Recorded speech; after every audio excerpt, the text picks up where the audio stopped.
तो बच्चे लोग अभी इस सेकेंड सेशन में हम लोग क्या करेंगे कि कैपेसिटर्स, इंडक्टर और रजिस्टर तीनों को लगाएंगे एसी सोर्स के साथ और देखेंगे कि कितना ईएमएफ आता है और कैसे ये लोग अपोज करते हैं।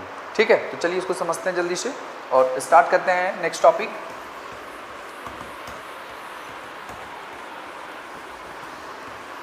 तीनों को कनेक्ट करेंगे, मतलब एसी सोर्स को कनेक्शन करेंगे। अभी भी आपने जो अलग अलग पढ़ा है उन सबको एक साथ करते हैं।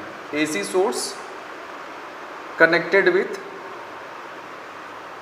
Inductor, capacitors and register, LCR circuit जिसको कहते हैं। और हम लोग जोड़ेंगे इसको कैसे, सीरीज में जोड़ेंगे, इस बात को याद रखिए। अब सीरीज का मतलब होता है सिंगल लाइन में जोड़ देना। तो यहाँ पे देखिए, जैसे मान लीजिए ये इंडक्टर हो गया, ये कैपेसिटर हो गया और ये रजिस्टर हो गया। ठीक है, इसको हमने अलग अलग पढ़ा है अभी।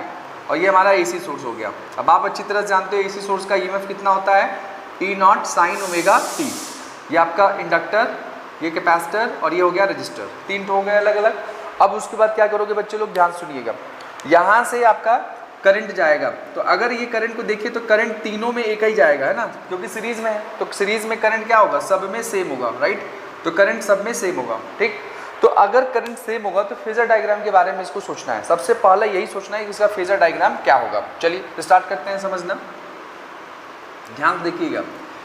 इसमें इंडक्टर वाले केस में अगर आप पढ़े हो कि अगर ये करंट की डायरेक्शन है, इसमें ये करंट की डायरेक्शन है और इसमें ये करंट की डायरेक्शन है।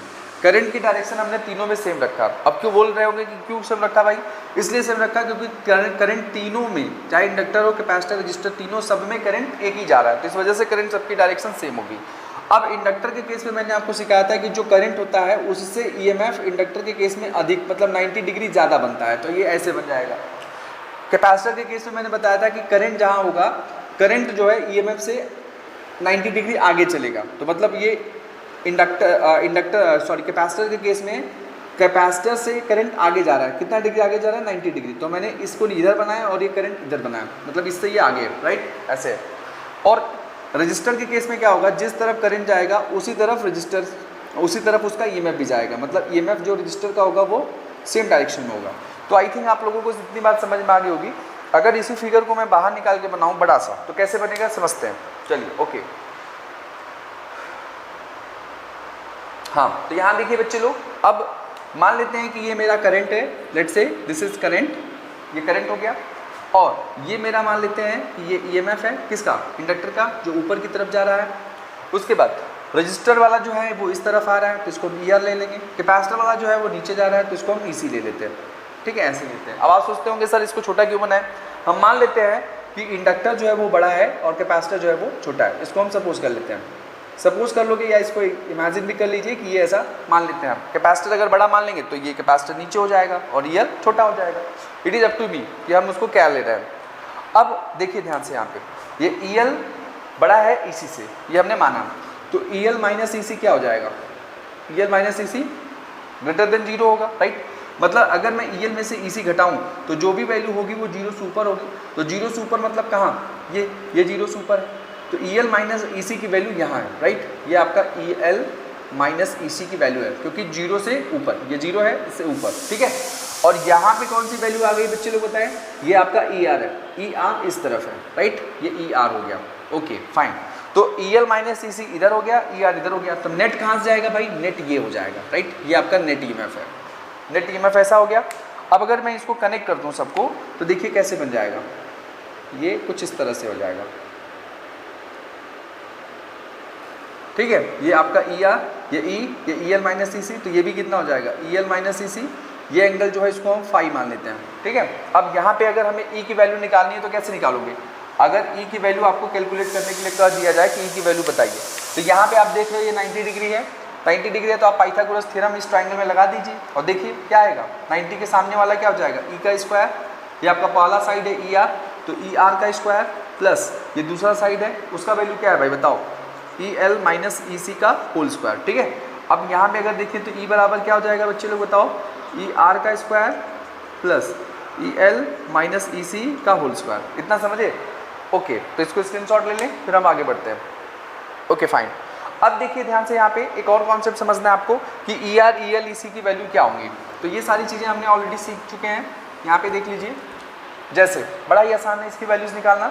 E के वैल्यू अगर E इज इक्वल टू क्या होता है, आई इंटू ई, मतलब v के बराबर है, तो v is equal to I into R. इतना समझे?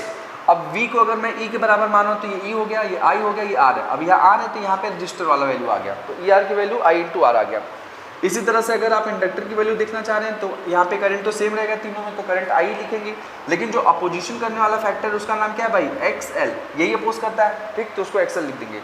इसी तरह से कैपेसिटर का केस है, तो कैपेसिटर में क्या होगा? करंट और अपोजिशन वाले फैक्टर्स कौन सा है? XC है। तो इस वजह से ER की वैल्यू ये होगी, EL की वैल्यू ये होगी और EC की वैल्यू ये होगी, राइट। इन सभी वैल्यूज को यहाँ पे उठा के भरिए ये मेन फॉर्मूले में और देखिए आपको क्या मिलता है। ओके, तो चलिए यहाँ तक के कॉन्सेप्ट लिख लीजिए, जल्दी से आगे बढ़ते हैं। ओके, तो now we will move ahead और E की वैल्यू देख लेते हैं। E इज इक्वल टू क्या है भाई? जल्दी से देखो, E R का square plus E L minus E C का होल स्क्वायर।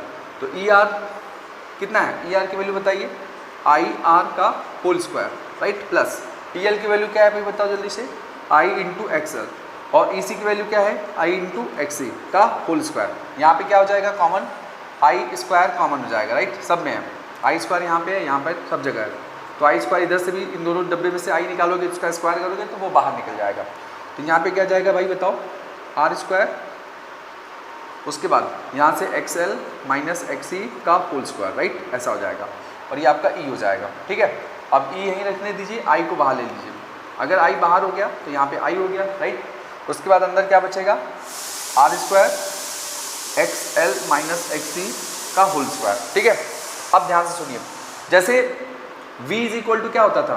IR, वैसे ही E इज इक्वल टू क्या होगा? I और अपोजिशन करने वाला फैक्टर, R माने रजिस्टर है, तो रजिस्टर जो अपोज करता है। तो यहाँ पे इस केस में अपोजिशन फैक्टर्स कौन है?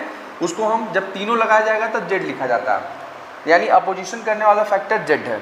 अब आप इस फॉर्मूले को देखिए और इसको देखिए, इन दोनों को देखिए और समझिए, यहाँ E है, यहाँ भी E है, यहाँ I है, यहाँ भी I है, मतलब अपोजिशन करने वाला फैक्टर Z है जब तीनों लगे होते हैं, और तीनों वाले जो फैक्टर्स है ये, तो इस Z को हम बाहर निकालेंगे और Z की वैल्यू कितनी हो जाएगी बताइए जल्दी से?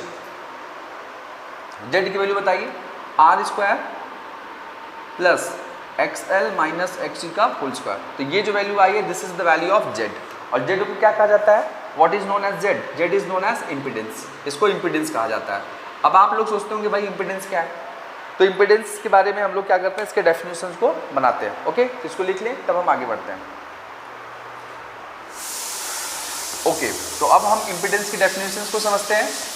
इम्पीडेंस का मतलब ये होता है, बच्चे लोग ध्यान से सुनिएगा, इम्पीडेंस का मतलब ये होता है opposition of flow of current. AC current जब कहीं भी लगे हों तो उसको जो अपोज करता है, जो अपोज करता है, अगर आपके पास तीनों लगे हो, इंडक्टर भी लगा हो, कैपेसिटर्स भी लगा हो, रजिस्टर भी लगा हो, और तीनों के लगने होने के बाद करंट को जो अपोज करता है उसको हम इम्पीडेंस करते हैं। जैसे अगर सिर्फ इंडक्टर लगा है तो इंडक्टर को कौन, इंडक्टर जो है अगर सिर्फ सर्किट में लगा है और कुछ नहीं लगा है मान लीजिए, तो उस समय अल्टरनेटिंग करंट को कौन अपोज करता है? सिर्फ वही इंडक्टर करता है। कितने फैक्टर से करता है? उसको हम लोग इंडक्टिव रिएक्टेंस करते हैं, XL, राइट। इसी तरह से अगर कैपेसिटर लगा हो तब हम क्या करते हैं? कैपेसिटिव रिएक्टेंस अपोज करता है। लेकिन जब तीनों लगे हों, जैसे इंडक्टर लगाओ, कैपेसिटर लगाओ, रजिस्टर लगाओ, तब कौन अपोज करेगा? तब जो अपोज करेगा उसका नाम हम लोग इम्पीडेंस के तौर पे रखेंगे, राइट, उसको हम इम्पीडेंस बोलते हैं। ओके, अब यहाँ देखिए और आगे बढ़ते हैं। इम्पीडेंस का मतलब ये होता है, इम्पीडेंस का मतलब ये होता है अपोजिशन ऑफ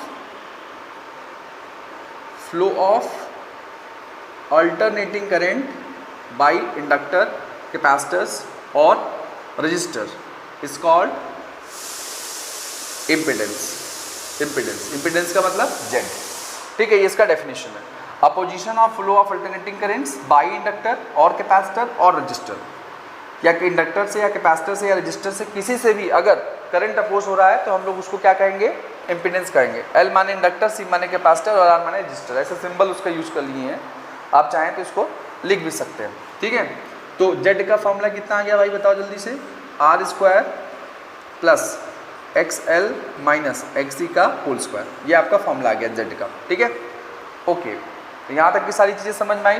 और एक चीज़ आप लोगों को यहाँ पे निकालना पड़ सकता है, ये E है, इसको हम लोगों ने क्या बनाया है? ER बनाया है, आपको अगर याद होगा ये 90 डिग्री है, ये EL माइनस EC है, ठीक है। और ये जो एंगल है यहाँ पे देखिए, ये जो एंगल है इसको हम लोग फाई करते हैं। अब ये जो फाई है इस फाई को हम लोग फेज एंगल कहते हैं। क्या कहते हैं? Phase angle. और अगर फेज एंगल निकालने के लिए कह दिया जाए तो आप क्या करेंगे? सीधा सा फॉर्मूला यूज करेंगे, tan फाई। tan फाई क्या होता है? अपोजिट अपॉन एडजेसेंट, यही तो फॉर्मूला है tan फाई का। तो यहाँ पे बताइए tan फाई कितना आ जाएगा? tan फाई की वैल्यू बताइए जल्दी से। फाई के अपोजिट, ये अपोजिट एंगल होगा तो अपोजिट कितना है? EL minus EC। और एडजेसेंट कितना है? ये तो हाइपोटेनियस हो जाएगा, तो ये वाला एडजेसेंट है, तो एडजेसेंट कितना है? ER। ये आपका किसके बराबर है? tan फाई के। ठीक है, यहाँ देख लीजिए जल्दी से। तो अब अगर हम इस फॉर्मूले को ऊपर लिखते हैं और साफ साफ समझने की कोशिश करते हैं, यहाँ पे साइड में लिख देता हूँ मैं, यहाँ देखिए। तो tan फाई बराबर EL minus EC upon ER। EL की वैल्यू है I इंटू XL, ये हो जाएगा I इंटू XC। ठीक है, यहाँ देख लीजिए, अपॉन I इंटू R। तो यहाँ से देखिए I तीनों में सेम सेम कट गया, तो यहाँ पे क्या आ गया? XL XC अपॉन R, यहाँ पे आ गया tan फाई। तो फाई बराबर क्या हो जाएगा? tan inverse of XL XC upon R, right. ये तो ये आपका फेज एंगल आ गया। तो फेज एंगल भी निकालने के लिए अगर दे देगा तो आप ऐसे निकाल सकते हो, राइट। तो इसमें यही इतनी चीज़ें हैं जो आपको एग्जाम में पूछ सकता है। ठीक है।